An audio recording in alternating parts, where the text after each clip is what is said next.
Dans cette nouvelle session, nous allons parler du concept du multi-stage build, ce qui peut se traduire simplement en construction d'images en plusieurs étapes. Donc, pourquoi est-ce qu'on va parler de build multi-étapes? Tout simplement parce que, imaginez-vous le scénario dans lequel vous êtes, où vous avez une application qui est développée par exemple en C et que vous souhaitez l'utiliser. Donc, dans le principe du C, c'est qu'il faut déjà compiler votre programme et donc une fois que le programme est compilé, vous pouvez ensuite l'exécuter. Le problème de la compilation, c'est que pour pouvoir compiler une application, il faut charger toutes les librairies qu'on appelle en général les librairies de développement. Ça va être du Make, ce genre d'outils. Et donc la conséquence, c'est que si vous ne faites pas de build multistage, donc des constructions en plusieurs étapes, vous allez vous retrouver avec une image qui contiendra des éléments de développement, ce qui est contraire aux bonnes pratiques de la gestion d'une production. Et donc pour cela, pour éviter donc de se retrouver avec son image finale contenant des outils de développement, il est donc recommandé de faire ce qu'on va appeler le build multistage. Et donc le build multistage va aussi se reposer sur un Dockerfile dont tous les éléments qu'on a vus au niveau du Dockerfile sont de nouveau d'actualité. Donc un build multistage, c'est exactement un Dockerfile avec les mêmes options. La seule différence, c'est que on aura plusieurs from. Comme on l'avait dit dans la construction d'un Dockerfile, on a une seule instruction from.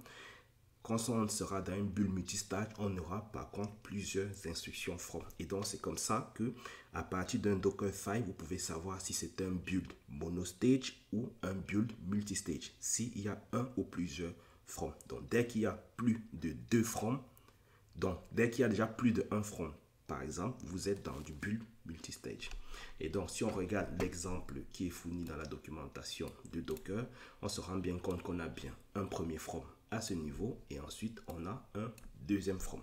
Et donc ce que l'on remarque, c'est que lorsqu'on regarde la commande copy qui va se charger de copier les fichiers, on avait vu dans la description, on avait dit la commande copy permet de copier les fichiers en local pour le mettre dans notre image. Mais ce que l'on constate cette fois-ci, c'est qu'il y a une option qui est ajoutée en plus, qui est l'option - from est égal à 0.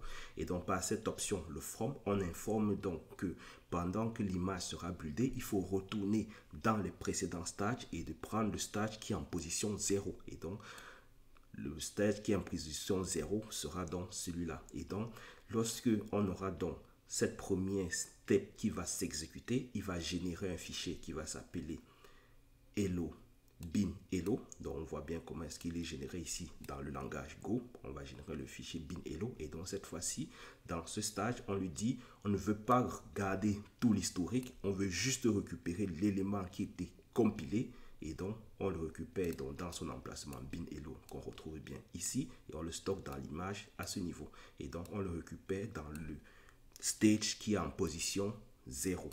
Et donc dans ce genre de scénario, si vous pouvez être dans le cas où vous buildez une image qui va être utilisée, pardon, vous buildez des sources qui vont être utilisées pour builder une autre source, donc vous pouvez avoir comme ça une cascade de plusieurs builds. Et donc avec la position, vous pourrez dire ça tu le récupères dans tel stage, ça tu le récupères dans tel autre stage.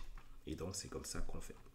Ça marche très bien, mais ce concept de position n'est pas très adapté tout simplement parce que si en cours de route vous vous rendez compte qu'il faut rajouter un autre élément à ce niveau, vous serez donc obligé de repasser sur toutes les positions parce que vous aurez intercalé une nouvelle étape. Et donc, ce qui est fait, au lieu d'utiliser les positions, on va donc nommer nos builds. Et donc, c'est ce qui est fait dans ce nouvel exemple. Donc, lorsqu'on va commencer notre construction, on va donc l'appeler build, donc as build. Donc vous voyez la différence, la précédente fois il n'y avait pas de as build, donc Docker utilisait donc la position. Cette fois-ci je nomme le build et donc au lieu d'utiliser la position de ce build, j'utiliserai donc plutôt le nom de ce build. Et donc c'est pour cela que lorsqu'on regarde désormais notre instruction from, on est donc désormais plutôt from build. Donc c'est bien, je récupère ici. Et donc de la même manière, si vous décidez d'insérer une nouvelle étape, vous nommerez donc cette nouvelle étape d'une autre façon et donc vous n'aurez pas besoin de modifier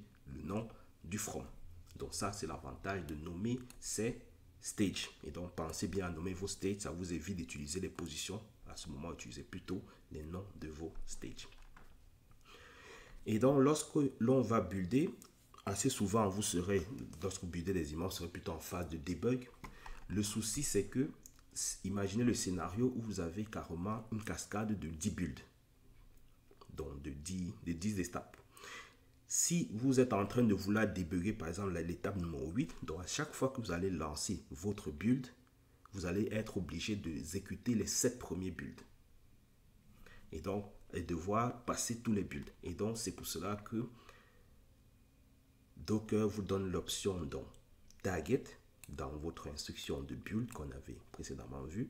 Vous pouvez donc utiliser l'option build pour donc builder votre image. Et donc, cette fois-ci, vous lui dites de s'arrêter lorsqu'il arrive sur telle étape. Et donc, ça vous évite de builder des étapes qui viennent après les phases où vous êtes en train de débugger. Ça peut vous faire gagner en temps si vous avez un Dockerfile qui est constitué de nombreuses étapes. Donc, avec cette option, vous évitez donc de builder les étapes pour lesquelles vous n'êtes pas en train de faire du debug. Ça vous laisse le temps de travailler uniquement sur les phases qui sont en debug. Donc, prenez bien ça en compte si vous construisez des builds multi-étapes qui sont assez complexes.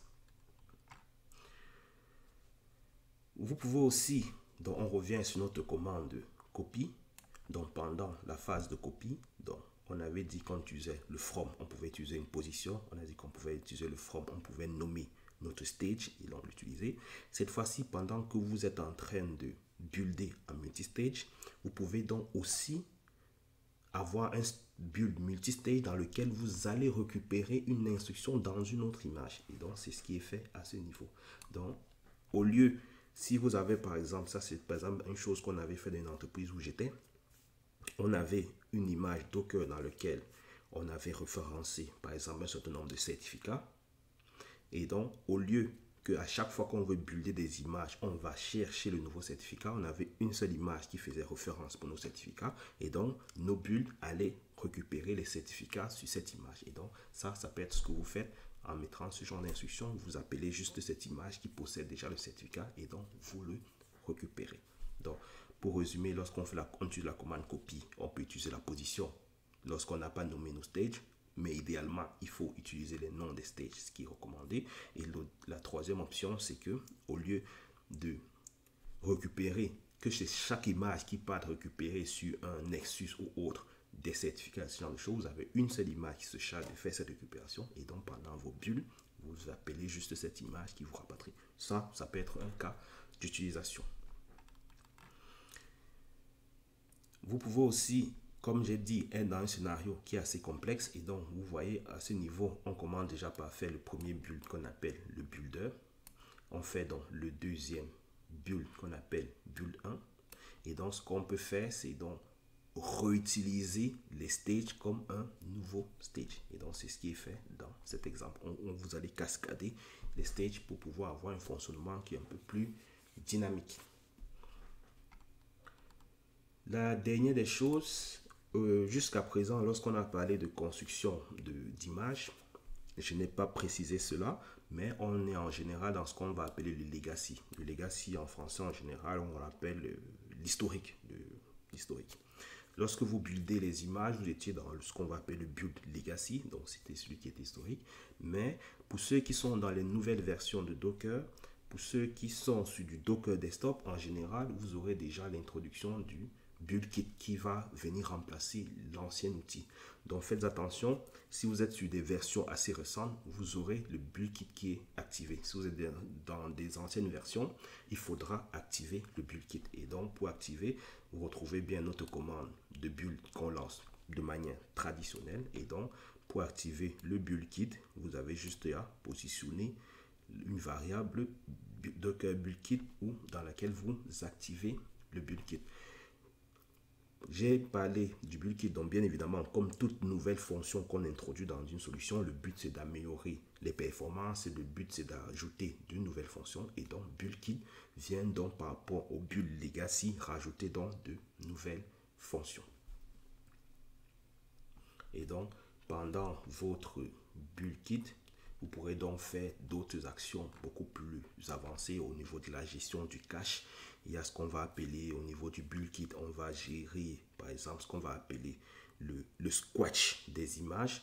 Comme je l'ai dit, Docker a un fonctionnement en couche. Donc avec pour ceux qui seront sur du build kit, une des fonctions que vous pourrez par exemple utiliser, c'est que vous pourrez faire du squash. Donc au lieu de vous retrouver avec une succession de couches, vous pouvez donc demander à Docker de squatcher de vos images. Donc il va refaire une nouvelle compression. Donc ça, c'est aussi une méthode qui vous permet aussi de gagner en taille d'image. Donc pensez aussi à utiliser, à développer un peu ces options de build kit en activant ou en désactivant l'option à partir de la variable d'environnement. Bien évidemment, vous aurez donc plus tard une nouvelle fonction qui va s'appeler Docker Build Kit que vous pourrez utiliser à la place de Docker Build lorsque la transition sera totalement faite. Mais les deux fonctions cohabitent encore en fonction des versions. Donc, vous pourrez donc bénéficier de ce genre de fonctions qui pourront vous faire gagner en performance et en qualité au sein de vos images.